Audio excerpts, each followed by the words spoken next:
Carl TC nag-TP ng 176 times sa base ng Omega. At nirekulan na nga. Huwag na tayong maglukuhan pa. Wala nang magdedepensa. Para sa Omega, Recall Party is here. The minions are here. At nandito na rin ang TLPH. Ito ang tunay na flex as Team Liquid Philippines makes their way onto the base of Smart Home. A few moments later. Will secure the 2-0 sweep. Aray ko. Parang gigil eh, no? Tignan nyo naman kasing gagawin niya dito. First down dito sa baka. Aray! Aray! No way! Kaya kung sa pagka.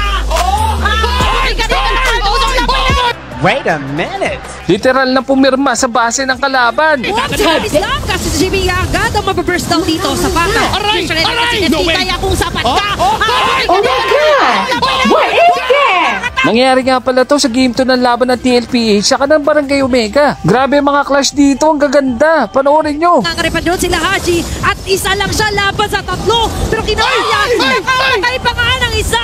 The Predator is doing it. Ngayon pagkakatalaon na magpasikat ang dyan.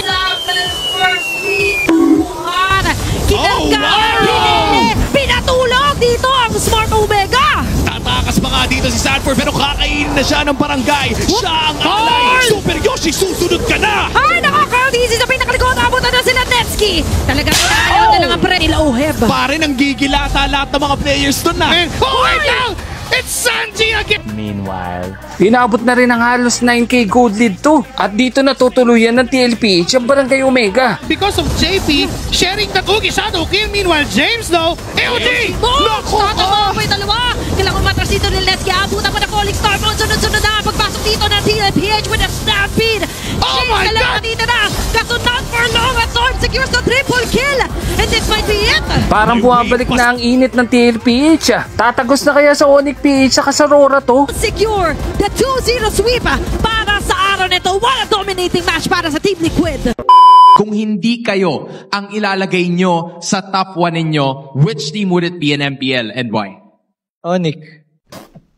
Onyx PH is for you. Bakit Onyx PH? Ano kasi, feel ko na figure out na nila yung malinis na ML para sa akin. Pag pinapanood ko sila, parang saktong aggressive na may saktong pagka-play safe.